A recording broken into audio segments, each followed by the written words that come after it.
ہوا کرتی تھی جب ہاسپٹلس میں یہ بچانے میں پچھلے 2-3 سالوں سے یہ سوسائٹی کشمیر فیکٹر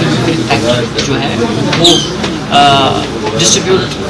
کیا ہے یہاں پر چند پیشنٹس میں کیا تھا، اور چونکہ یہ فیکٹر جو ہے وہ کافی کاسٹلی ہے، یہ افورڈ نہیں کر سکتا پیشنٹ کو، اور اس کی ڈوزیج جو ہے اس فیکٹر کی ڈوزیج جو ہے وہ 8 آورلی ہے، تو اس کے چلتے پیشنٹس افورڈ نہیں کر پائیں گے، کافی مشکل ہے۔ تو اگرچہ گورنمنٹ اس وقت دے رہی ہے، ہاسپٹل میں اویلیبل ہے، لیکن اس کا ہوم تھراپی ہونا اور ڈور اسٹیپ ہونا ضروری ہے کہ پیشنٹ کو جو اسپونٹینیس بلیڈ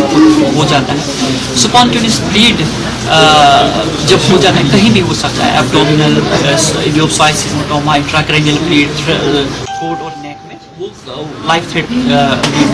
اس صورت میں پیشنٹ فوراً اگر اس کے گھر میں فیکٹر ہوگا تو وہ پہلے فیکٹر لگائے گا جب وہ ہاسپٹل پہنچے گا، تاکہ بلیڈ سٹاپ ہو جائے گا، اس کی زندگی بچ سکتی ہے۔ سوسائٹی کشمیر کے پاس اس وقت 310 پیشنٹ رجسٹرڈ ہیں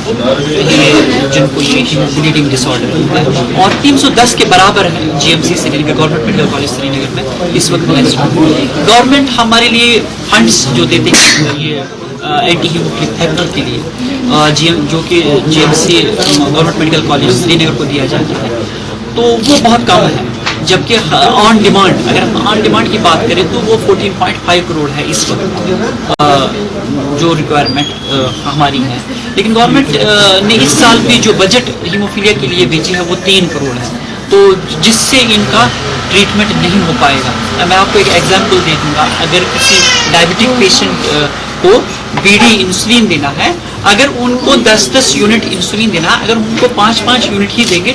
اس کا ڈائبٹک جو ہے وہ کنٹرول میں نہیں رہے گا۔ تو اگر گورنمنٹ یہ 3 کروڑ دے رہی ہے جس سے یہ پورا نہیں ہو پا رہا ہے ان کا ٹریٹمنٹ، ظاہر سی بات ہے ان کا ٹریٹمنٹ نہیں ہو رہا ہے، ان کی زندگی کو برابر خطرہ لاحق ہے، اور کمپریہنسو ٹریٹمنٹ جب تک نہ وہاں مہیا ہو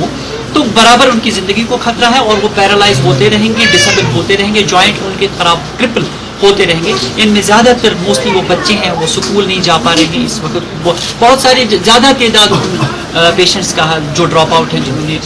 تعلیم ادھوری چھوڑی ہے اور ڈیو ٹو یہ ڈس آرڈر ہے، اور ڈس آرڈر کے چلتے اگر گورنمنٹ ایک اسٹیٹس دے